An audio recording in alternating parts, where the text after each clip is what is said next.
Next, towards civil disobedience preferred.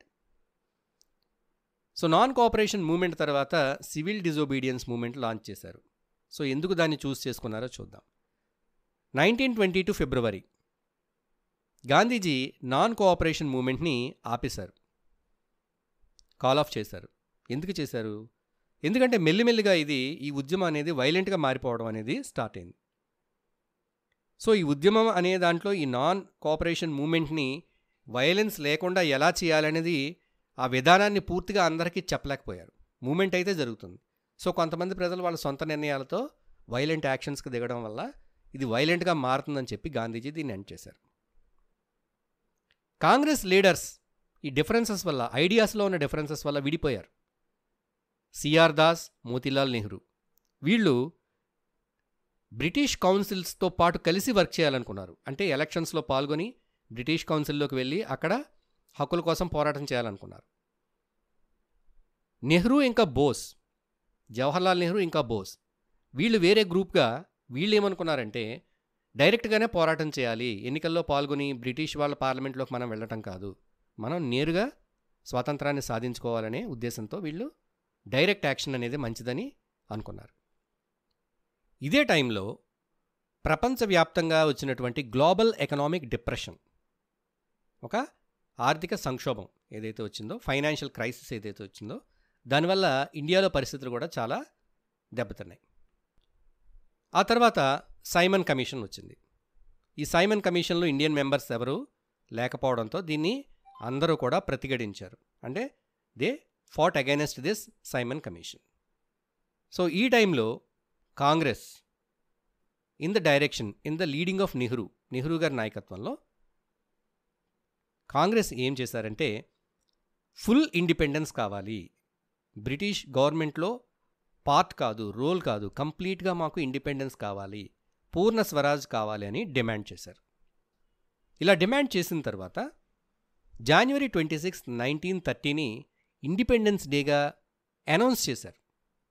అంటే 1930 January 26 నుంచి మనం బ్రిటిష్ వాళ్ళ మాట వినవసరం లేదు, మనం మనల్ని పరిపాలించుకుంటున్నామని కాంగ్రెస్ పీపుల్ వాళ్ళకి వాళ్ళే అనౌన్స్ చేసి ఇండిపెండెన్స్ డే సెలబ్రేషన్స్ని కూడా జరిపారు. కానీ దానికి అప్పుడు అంత రెస్పాన్స్ రాలేదు. Next, the salt march and the civil disobedience movement. Salt march ఇంకా civil disobedience movement. Gandhiji salt ఉపయోగించి ఈ దేశంలో ఉన్న వివిధ గ్రూపులను కలిపి ఉద్యమాన్ని పెద్దదిగా చేయాలని అనుకున్నారు. దానికోసం ఆయన సాల్ట్ని ఎంచుకున్నారు.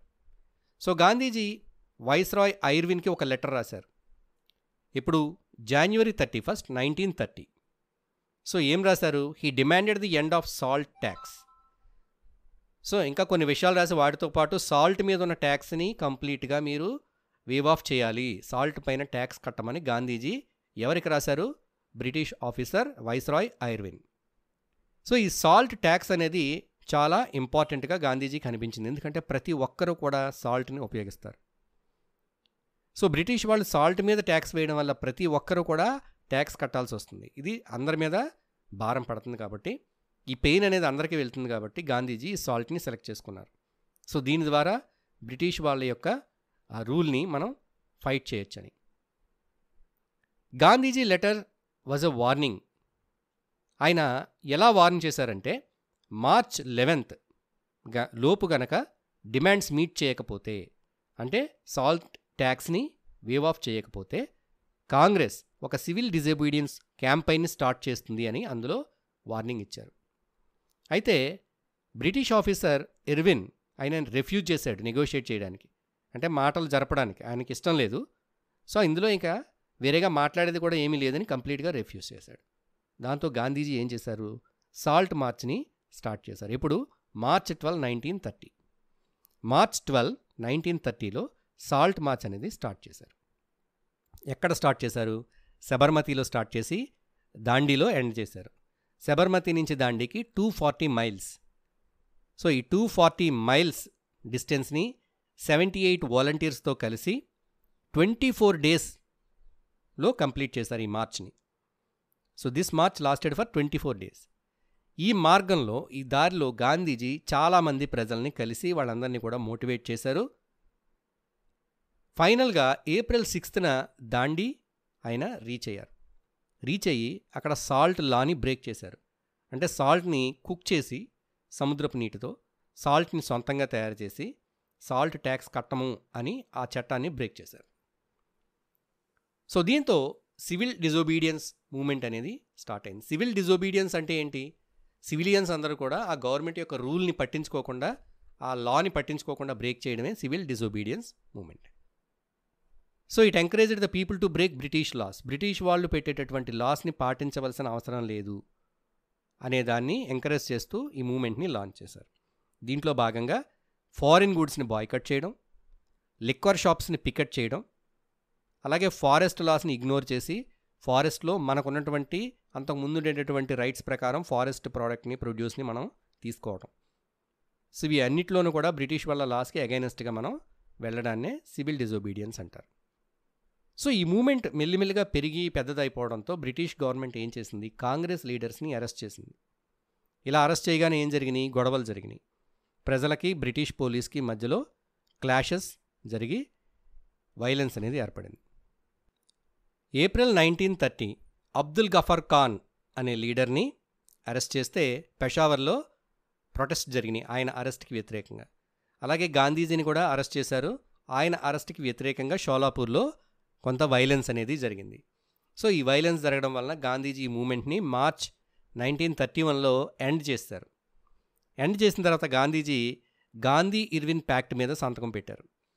ఈ ప్యాక్ట్ ప్రకారం రెండు వైపుల నుంచి, అంటే ఇండియన్స్ ఇంకా బ్రిటిష్ గవర్నమెంట్ మధ్యలో ఉన్న ఒప్పందం ఏంటంటే to attend a conference and the government agreeing to release the prisoners. Gandhiji British వాళ్ళు పెట్టే ఒక కాన్ఫరెన్స్కి అటెండ్ అవ్వాలి. గవర్నమెంట్ వాళ్ళు ఆల్రెడీ బంధించినటువంటి ఎవరైతే ఫ్రీడమ్ ఫైటర్స్ వీళ్ళందరూ ఉన్నారో వాళ్ళందరినీ రిలీజ్ చేస్తారు. ఇలా ఒక ఒప్పందం. ఈ ఒప్పందం ప్రకారం గాంధీజీ సైన్ చేసి ఈ మూమెంట్ని ఎండ్ చేశారు. అయితే గాంధీజీ కాన్ఫరెన్స్కి అటెండ్ అయినా ఆ కాన్ఫరెన్స్ అనేది ఫెయిల్ అయింది. అంటే మనకు అనుకూలంగా వాళ్ళు ఏం మాట్లాడలేదు కాన్ఫరెన్స్లో. దానికి గాంధీజీ ఒప్పుకోలేదు. ఆ తర్వాత గవర్నమెంట్ ఈ రిప్రెషన్ని ఇంటెన్సిఫై చేసింది. అంటే ఈ అణచివేతని బాగా పెంచేసింది. ఇలా పెంచడంతో గాంధీజీ తిరిగి మళ్ళీ మూమెంట్ని స్టార్ట్ చేశారు. ఈ సివిల్ డిజోబీడియన్స్ మూమెంట్ని మళ్ళీ స్టార్ట్ చేశారు. అయితే ఈసారి అది అంతగా స్ప్రెడ్ అవ్వలేదు, అంతగా గ్రో అవ్వలేదు. దాని యొక్క స్పీడ్ అనేది తగ్గిపోయింది. అంతకు ముందు ఉన్నంత ప్రభావవంతంగా ఇప్పుడు లేదు. 1934లో ఇట్ లాస్ట్ ఇట్స్ మొమెంటం. అయితే ఈ సివిల్ డిజోబీడియన్స్ మూమెంట్ని వివిధ వర్గాల ప్రజలు ఏ విధంగా చూశారు? సో వాళ్ళు ఏం ఆశించి ఈ సివిల్ డిజోబీడియన్స్ మూమెంట్లోకి వచ్చారు, పార్టిసిపేట్ చేశారు, ఇప్పుడు మనం తెలుసుకుందాం. How participants saw the movement. Rich peasants అంటే బాగా పెద్ద రైతులు, వ్యవసాయం చేసేవాళ్ళు, పాటేదార్స్, జాట్స్ అనేవారు. వీళ్ళందరూ కూడా ఈ సివిల్ డిజోబీడియన్స్ మూమెంట్లో జాయిన్ అయ్యారు. ఎందుకని? వాళ్ళ యొక్క పంటల ధరలు అనేవి తగ్గిపోతున్నాయి, అలాగే ట్యాక్సులు పెరిగిపోతున్నాయి. సో వీటి నుంచి మనం బయటపడవచ్చు స్వాతంత్రం వస్తే అనే ఉద్దేశంతో వాళ్ళు ఈ సివిల్ డిజోబీడియన్స్ మూమెంట్కి సహకరించడానికి ముందుకొచ్చారు. సో వాళ్ళ ఉద్దేశంలో ఏంటంటే స్వరాజ్ అనేది ఏర్పడితే కనుక ట్యాక్సులు తగ్గుతాయి. కాకపోతే ఏం జరిగింది? 1931 తర్వాత ఈ మూమెంట్ ఎండ్ అయిపోయిన తర్వాత వాళ్ళకి ఏమీ లబ్ధి చేకూరలేదు. వాళ్ళు అనుకున్నటువంటి ఎలాంటి ప్రయోజనం జరగలేదు, స్వరాజ్ రాలేదు, వాళ్ళ ట్యాక్సులు కూడా తగ్గలేదు. అలాగే పూర్ పెజెంట్స్ అంటే చిన్న చిన్న రైతులు, సో ఎవరైతే వాళ్ళ కౌలది కట్టుకోవాలో, కౌలు రైతులు ఎవరైతే ఉంటారో వీళ్ళందరూ కూడా అవన్నీ కట్టలేక చాలా డిప్రెషన్లో ఉన్నారు. సో వాళ్ళు రుణాలు ఏవైతే ఉన్నాయో ఇవన్నీ కూడా మాఫీ అవుతాయి అనే ఉద్దేశంతో వీళ్ళు లీడర్స్కి సపోర్ట్ చేశారు. సో ఎలాంటి లీడర్స్కి సపోర్ట్ చేశారు ఈ పూర్ పెజెంట్స్? రాడికల్ లీడర్స్, అంటే ఎక్కువ వైలెన్స్ని క్రియేట్ చేయడమో, అగ్రెసివ్గా ఉండే లీడర్స్కి వీళ్ళు సపోర్ట్ చేశారు. అయితే కాంగ్రెస్ పార్టీ మాత్రం ఇలా రాడికల్ ఐడియాస్ ఉన్న లీడర్స్ని ఎక్కువగా సపోర్ట్ చేయలేదు, వాళ్ళని ఎక్కువగా కలుపుకోలేదు. సో దీంతో ఏమైంది? ఈ పూర్ పెజెంట్స్ ఎవరైతే ఉన్నారో ఈ రాడికల్ ఐడియాస్ ఉన్న లీడర్స్తో ఎవరైతే జాయిన్ అయ్యారో వాళ్ళందరిలో టెన్షన్ మొదలైంది. ఎందుకంటే కాంగ్రెస్ పార్టీ వాళ్ళని కలుపుకోవట్లేదు. ఇక బిజినెస్ పీపుల్, వరల్డ్ వార్ 1లో ఎవరైతే వరల్డ్ వార్ 1 వల్ల జరిగినటువంటి బిజినెస్లో లాభాలు పొందున్నారో వీళ్ళు ఈ యొక్క మూమెంట్ని, సివిల్ డిజోబీడియన్స్ మూమెంట్ని సపోర్ట్ చేశారు. సో ఎందుకంటే వాళ్ళకి ఎకనామికల్ ఫ్రీడమ్ వస్తుంది, ఆ తర్వాత వాళ్ళ వ్యాపారాల మీద ఈ బ్రిటిష్ వాళ్ళ కొలోనియల్ రిస్ట్రిక్షన్స్, బ్రిటిష్ వాళ్ళు పెట్టే రిస్ట్రిక్షన్స్ ఏమి ఉండవు, మనం స్వతంత్రంగా వ్యాపారాలు చేసుకోవచ్చు అన్న ఉద్దేశంతో ఈ బిజినెస్ పీపుల్ అందరూ కూడా ఈ మూమెంట్లో జాయిన్ అయ్యారు. అలాగే లీడర్స్ పురుషోత్తమ దాస్, ఠాకూర దాస్, ఇంకా జీడి బిర్లా ఇలాంటి లీడర్స్ కూడా ఈ మూమెంట్ని సపోర్ట్ చేశారు. ఇనీషియల్గా సపోర్ట్ చేశారు. తర్వాత ఆ మూమెంట్ వల్ల ఉన్నటువంటి కాన్సిక్వెన్సెస్, ఇంకా మిలిటెంట్ అందులో ఉన్న సోషలిస్ట్ ఆస్పెక్ట్స్ని బేస్ చేసుకుని తర్వాత వాళ్ళు దూరంగా ఉన్నారు. Industrial workers also join this movement. వాళ్ళు కూడా ఈ మూమెంట్లో జాయిన్ అయ్యారు, ముఖ్యంగా నాగ్పూర్లో. అయితే ఈ ఇండస్ట్రియల్ వర్కర్స్ మూమెంట్లో జాయిన్ అప్పటికీ కూడా కాంగ్రెస్కి దూరంగా ఉన్నారు. ఈ వర్కర్స్ అందరూ ఏం చేశారు? స్ట్రైక్స్ చేశారు, ర్యాలీస్ చేశారు. సో ఈ ర్యాలీస్ వల్ల, స్ట్రైక్స్ వల్ల వీళ్ళు వాళ్ళ నిరసనని తెలియచేశారు. అయితే వీళ్ళు ఎంచుకున్న విధానంలో గాంధీ గారి ఐడియాలు ఉన్నప్పటికీ కూడా అలా చేయడం అనేది గాంధీ గారి ప్లాన్ కాదు, అది కాంగ్రెస్ ప్లాన్ కాదు. వాళ్ళు స్వతహాగా వాళ్ళ ఓన్ విధానంలో ఈ నిరసన తెలియజేయడం, బ్రిటిష్ వాళ్ళకి అగైనెస్ట్గా పోరాటం చేశారు ఇండస్ట్రియల్ వర్కర్స్. అలాగే విమెన్ కూడా ఈ యొక్క నేషనల్ మూమెంట్లో ఒక బిగ్ రోల్ అనేది ప్లే చేశారు. వీళ్ళు కూడా ఈ మూమెంట్లో జాయిన్ అయ్యారు, సివిల్ డిజోబీడియన్స్ మూమెంట్లో జాయిన్ అయ్యారు. వీళ్ళు ప్రొటెస్టులు చేశారు, పికెటింగ్ చేశారు. సో అయినప్పటికీ కూడా ఈ విమెన్కి ఇంపార్టెన్స్ అనేది పెద్దగా ఇవ్వబడలేదు ఈ నేషనల్ మూమెంట్లో. సో గాంధీజీ ఇంకా కాంగ్రెస్లోనూ కూడా విమెన్కి ఎక్కువగా లీడర్షిప్ రోల్స్ పెద్దగా ఇవ్వలేదు, ఆడవాళ్ళకి పెద్దగా లీడర్షిప్ రోల్స్ అనేది ఇవ్వలేదు. సో వాళ్ళకి ఎక్కువ అధికారం ఇచ్చే కంటే కూడా వాళ్ళని వెనకనే ఉంచడం అనేది జరిగింది. ఇప్పుడు ఈ సివిల్ డిజోబీడియన్స్ మూమెంట్ యొక్క లిమిట్స్ గురించి తెలుసుకుందాం. The limits of civil disobedience. So ఈ సివిల్ డిజోబీడియన్స్ మూమెంట్ అంతా సక్సెస్ కాకపోవడానికి కారణాల్లో ముఖ్యంగా స్వరాజ్ అనే కాన్సెప్ట్ అందరికీ చేరలేదు. ఎందుకంటే సమాజంలో కొన్ని వర్గాల వారికి బ్రిటిష్ రూల్ కంటే కూడా పెద్ద సమస్యలు ఉన్నాయి. ఉదాహరణకి దళితులు. ఆ రోజుల్లో అంటరానితనం అనేది దళితులకి పెద్ద సమస్యగా ఉండేది. ఈ కాంగ్రెస్ పార్టీ కూడా ఈ దళితుల్ని పెద్దగా పట్టించుకోలేదు. ఎందుకంటే వాళ్ళని పట్టించుకుంటే పార్టీలో ఉన్న హయ్యర్ క్యాస్ట్ హిందూస్తో మళ్ళీ ప్రాబ్లం వస్తుంది అనే విషయం వల్ల వాళ్ళు కూడా పెద్ద ఇంపార్టెన్స్ అనేది ఇవ్వలేదు. అయితే గాంధీ గారు ఈ స్వరాజ్ అనేది సాధించాలి అంటే ఈ అన్టచబిలిటీ, ఈ క్యాస్ట్ డిఫరెన్సెస్ అనేవి ఉంటే ఇది పాసిబుల్ కాదు అని చెప్పి ఆయన అనుకున్నారు. సో ఆయన ఏం చేయాలనుకున్నారంటే ఈ దళిత్స్ యొక్క కండిషన్స్ని ఇంప్రూవ్ చేయాలి, వీళ్ళని ఇంప్రూవ్ చేయాలని చెప్పి వాళ్ళని హరిజన్స్ అని పిలవడం స్టార్ట్ చేశారు. హరిజన్ అంటే చిల్డ్రన్ ఆఫ్ గాడ్. అలాగే ఈయన వాళ్ళకి టెంపుల్స్లోకి ఎంట్రీ అనేది ఇప్పించడం, అలాగే పబ్లిక్ ఫెసిలిటీస్, వాటర్ ఇవన్నీ కూడా అందరితో పాటు ఈక్వల్గా యూస్ చేసుకునేలాగా వాళ్ళకి కూడా కొన్ని రైట్స్, ఈక్వల్ రైట్స్ ఉండాలనే విషయాల మీద ఆయన కృషి చేయడం జరిగింది. గాంధీజీ ఎన్ని చేసినప్పటికీ చాలామంది దళిత్ లీడర్స్ వాళ్ళు పొలిటికల్ సొల్యూషన్సే కావాలని పట్టుపట్టారు. దళితుల్ని నేషనల్ మూమెంట్ నుంచి వేరు చేయడానికి బ్రిటిషర్స్ వాళ్ళకి సెపరేట్ ఎలక్టోరేట్స్ ఏర్పాటు చేస్తామని చెప్పడంతో గాంధీజీ దాన్ని తీవ్రంగా వ్యతిరేకించి నిరాహార దీక్షకి పూనుకున్నారు. ఇలా సెపరేట్ ఎలక్టోరేట్స్ ఏర్పాటు చేయడం ద్వారా నేషనల్ యూనిటీ అనేది పోయి నేషనల్ మూమెంట్ వీక్ అయిపోతుందని గాంధీజీ భావించారు. ఈ విషయంలో ముఖ్య దళిత నేత అయిన డాక్టర్ బిఆర్ అంబేద్కర్తో గాంధీజీకి కొంత చర్చ అనేది నడిచింది. కానీ గాంధీజీ ఈ సెపరేట్ ఎలక్టోరేట్స్ని వ్యతిరేకిస్తూ నిరాహార దీక్షకి పూనుకున్నారు. అయితే చివరగా ఈ చర్చల ఫలితంగా పూనా ప్యాక్ట్ మీద ఇరు వర్గాలు సైన్ చేసుకున్నారు. ఇది 1932లో జరిగింది. సో దీని ప్రకారం జనరల్ ఎలక్షన్స్లో ఈ వెనుకబడిన వర్గాలు ఎవరైతే ఉన్నారో వాళ్ళకి రిజర్వ్డ్ సీట్స్ కేటాయింపు చేయాలని నిర్ణయం తీసుకున్నారు.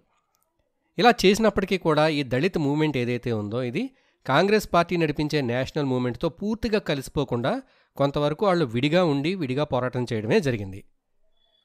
అలాగే చాలామంది ముస్లిమ్స్ కాంగ్రెస్ పార్టీ నుంచి వాళ్ళని వారు వేరుగా భావించారు. ఎందుకనంటే ఈ కాంగ్రెస్ పార్టీలో నాన్ కోఆపరేషన్ ఇంకా ఖిలాఫత్ మూమెంట్ జరిగిన తర్వాత కాంగ్రెస్ పార్టీ చాలా వరకు హిందూ నేషనలిస్ట్ గ్రూపులతో అసోసియేషన్లో ఉండడం వల్ల ముస్లింలు తమను తాము కొంతవరకు వేరుగా భావన చేశారు. అయితే తర్వాత ఈ ముస్లిం వర్గాలను కూడా సివిల్ డిజోబీడియన్స్ మూమెంట్లో భాగంగా చేయాలని చేసిన చర్చలన్నీ కూడా విఫలమయ్యాయి. సో అందువల్ల సివిల్ డిజోబీడియన్స్ మూమెంట్లో ముస్లిమ్స్ యొక్క పార్టిసిపేషన్ అనేది అంతగా జరగలేదు. Next, the sense of collective being. So ఈ జాతీయ ఉద్యమం ఏదైతే ఉందో ఈ ఉద్యమం పెరిగే కొద్దీ ప్రజలందరూ కూడా యునైట్ అవ్వడం, అంటే ఒకళ్ళతో ఒకళ్ళు కలవడం అనేది జరిగింది. అలాగే హిస్టరీ, ఇంకా ఫోక్లోర్, జానపద కథలు, గేయాలు, గాథలు, సో అలాగే వివిధ వర్గాలు, వివిధ కమ్యూనిటీస్, వివిధ కల్చర్స్లో ఉండే సింబల్స్, వీటన్నిటిని కూడా ప్రదర్శించడం ద్వారా ఈ నేషనలిజం మూమెంట్లో అందరూ పార్టిసిపేట్ చేశారు. సో దీంతో ఒక సెన్స్ ఆఫ్ యూనిటీ అనేది పెరిగింది. మనమందరం ఒకటే, మనమందరం భారతీయులం అనేటటువంటి జాతీయత భావం పెరిగింది. ఇక 20th సెంచరీలో భారత మాత అనేటటువంటి ఒక కీ సింబల్ భారతదేశం యొక్క ఐడెంటిటీని చూపించడానికి ఉపయోగించబడింది. సో ఈ భారతమాత చిహ్నాన్ని, ఈ బొమ్మని, రూపాన్ని ఎవరు క్రియేట్ చేశారు? బంకిం చంద్ర చటోపాధ్యాయ క్రియేట్ చేశారు. అలాగే అబీంద్రనాథ్ ఠాగూర్, ఈయన భారతమాతని ఒక శాంతమూర్తిగా, ఒక స్పిరిచువల్ ఫామ్గా సింబలైజ్ చేసి చూపించారు. ఈ జాతీయవాదులు భారతీయ జానపద గాథలని, కథలని, పాటల్ని, వీటన్నిటిని తీసుకుని ఈ ట్రెడిషనల్ కల్చర్ని సెలబ్రేట్ చేయడం ద్వారా, ఈ యాక్టివిటీస్ అన్నిటితో ప్రోగ్రామ్స్ కండక్ట్ చేయడం ద్వారా ప్రజలందరినీ సమీకరించి అందరిలో ఈ జాతీయత భావాన్ని పెంపొందింపజేశారు. సో ఈ ట్రెడిషన్స్ని బేస్ చేసుకుని నేషనలిజంని ఇంప్రూవ్ చేయడంలో, ప్రమోట్ చేయడంలో రవీంద్రనాథ్ ఠాగూర్ గారు, ఇంకా నటేష శాస్త్రి, వీళ్ళు ముఖ్యమైన పాత్రలు పోషించారు. అలాగే ఈ జాతీయ చిహ్నము ఏదైతే ఉందో, మన జెండా చిహ్నం, ట్రై కలర్ ఫ్లాగ్ని తయారు చేశారు. అలాగే Gandhiji's Swaraj flag became the symbol of resistance. Gandhiji యొక్క ఈ స్వరాజ్ ఫ్లాగ్ ఏదైతే ఉందో జెండా, ఇది బ్రిటిష్ రూల్ యొక్క రెసిస్టెన్స్కి సింబల్స్గా మారాయి. సో ఈ సింబల్స్ వల్ల నేషనలిస్ట్ లీడర్స్ ఎవరైతే ఉన్నారో వీళ్ళందరూ కూడా యునైటెడ్గా ప్రజల కోసం పని చేయడానికి వీళ్ళకి సహాయం చేశాయి. అలాగే ఇండియన్ హిస్టోరియన్స్, చరిత్రకారులు ఎవరైతే ఉన్నారో, ఇండియా ఈ బ్రిటిష్ రూల్ కంటే కూడా, ఈ మొఘల్ సామ్రాజ్యాలు ఇవన్నీ రావడానికంటే ముందుగా కూడా ఉన్నటువంటి వేరే గాథలు ఏవైతే ఉన్నాయో వాటన్నిటినీ కూడా ప్రజలకు తెలియచేసి, సో బ్రిటిష్ వారు చెప్తున్నట్టుగా మనం వెనకబడిన వర్గం కాదు, భారతీయులు వెనకబడిన వారు కాదు, తక్కువ కాదు, మనందరికీ ఒక గొప్ప చరిత్ర అనేది ఉంది, మన చరిత్రలో కూడా ఎంతోమంది గొప్ప వీరులు ఉన్నారన్న విషయాలని ఈ భారతీయ చరిత్రకారులు ప్రజలందరికీ తెలియజేయడం ద్వారా వాళ్ళల్లో ఈ నేషనలిజం అనే స్ఫూర్తిని, ఆ స్పిరిట్ని ఫీల్ చేశారు. అయితే ఇదంతా బాగున్నప్పటికీ కొంతవరకు ఈ హిందువుల యొక్క అచీవ్మెంట్స్ గురించి, అంటే చరిత్రలో జరిగిన హిందువుల యొక్క అచీవ్మెంట్స్ గురించి ఎక్కువగా చెప్పడం, వాళ్ళని హైలైట్ చేయడం వల్ల ఈ నాన్ హిందూ కమ్యూనిటీస్ ఏవైతే ఉన్నాయో, సో వాళ్ళు కొంత దాని గురించి నెగిటివ్గా ఫీల్ అవ్వడం వల్ల కొన్ని టెన్షన్స్ అనేవి కూడా రావడం జరిగింది. సో ఫైనల్గా ఏం జరిగిందంటే 20వ సెంచరీ, 20th సెంచరీలో ఈ బ్రిటిష్ రూల్కి ఎగైనెస్ట్గా ప్రజల యొక్క ఆగ్రహం అనేది పెరుగుతూ వచ్చింది. సో ఈ ఆగ్రహం వల్ల ఇండియాలో ఉన్న వివిధ వర్గాలకు చెందిన ప్రజలందరూ కలిసి ఒక్కటిగా స్వతంత్రం కోసం పోరాడడానికి సిద్ధమయ్యారు. సో ఈ కాంగ్రెస్ పార్టీ ఏదైతే ఉందో, గాంధీజీ నేతృత్వంలో ఈ కాంగ్రెస్ పార్టీ ఏదైతే ఉందో, ఈ వివిధ వర్గాలు, వివిధ గ్రూపులు వీళ్ళందరినీ కూడా యునైట్ చేసి ఒక కామన్ మూమెంట్కి తీసుకుని వచ్చారు. సో వీళ్ళందరికీ డిఫరెంట్ గోల్స్ ఉన్న, అంటే ఈ మూమెంట్లో పార్టిసిపేట్ చేసే గ్రూప్స్ అన్నిటికీ కూడా ఒక్కొక్క గ్రూప్కి ఒక్కొక్క లక్ష్యం ఉన్నప్పటికీ కూడా అందరి యొక్క కామన్ గోల్ అనేది స్వాతంత్రాన్ని సాధించడం. సో ఇండియన్ స్ట్రగుల్ అనేది, ఫ్రీడమ్ కోసం ఇండియన్స్ చేసిన ఈ స్ట్రగుల్లో చాలామంది పార్టిసిపేట్ చేయడం జరిగింది. అలాగే అందులో అందరికీ వివిధ రకాల డిమాండ్స్ ఉన్నప్పటికీ కూడా అల్టిమేట్గా వాళ్ళ గోల్ ఏంటంటే ఫ్రీడమ్ అని సంపాదించడం. Next quit India moment. World war II తర్వాత క్రిప్స్ మిషన్ ఫెయిల్ అయింది. ఆ తర్వాత గాంధీజీ క్విట్ ఇండియా మూమెంట్ని స్టార్ట్ చేశారు. సో ఈ మూమెంట్ ద్వారా బ్రిటిష్ వాళ్ళని ఇండియా విడిచి వెళ్ళాలని గాంధీజీ పోరాటం చేశారు. 14 July 1942, 1942, 14 July Congress working committee ఈ క్విట్ ఇండియా రెజల్యూషన్ని అప్రూవ్ చేసింది. సో గాంధీజీ అప్పుడు ఒక స్లోగన్ ఇచ్చారు, స్పీచ్, డూ ఆర్ డై. ఇది ఇప్పుడు 8 ఆగస్ట్ 1942 బాంబేలో ఆయన స్పీచ్ ఇవ్వడం జరిగింది క్విట్ ఇండియా మూమెంట్ గురించి. సో ఈ మూమెంట్లో చాలామంది ప్రజలు జాయిన్ అయ్యారు. ఇందులో స్టూడెంట్స్ జాయిన్ అయ్యారు, వర్కర్స్ జాయిన్ అయ్యారు, ఇక రైతులు, పెజెంట్స్ జాయిన్ అయ్యారు, ఇంకా జయప్రకాష్ నారాయణ్ లాంటి లీడర్స్, అలాగే విమెన్ లీడర్స్ మాతంగిని, హజ్రా, వీళ్ళందరూ కూడా ముఖ్య పాత్ర పోషించారు. అయితే ఈ క్విట్ ఇండియా మూమెంట్ని అణచివేయడానికి బ్రిటిష్ వాళ్ళు చాలా గట్టి ప్రయత్నం చేశారు. So it took more than a year to put an end to the protests and civil disobedience. British వాళ్ళకి ఇంచుమించుగా 1 సంవత్సర కాలం పట్టింది ఈ ప్రొటెస్ట్ని అణిచివేయటానికి. ఈ వీడియో మీకు నచ్చినట్టయితే లైక్ చేయండి. మీ సలహాలు, సందేహాలు కామెంట్ బాక్స్లో పోస్ట్ చేయండి. అలాగే ఈ వీడియోని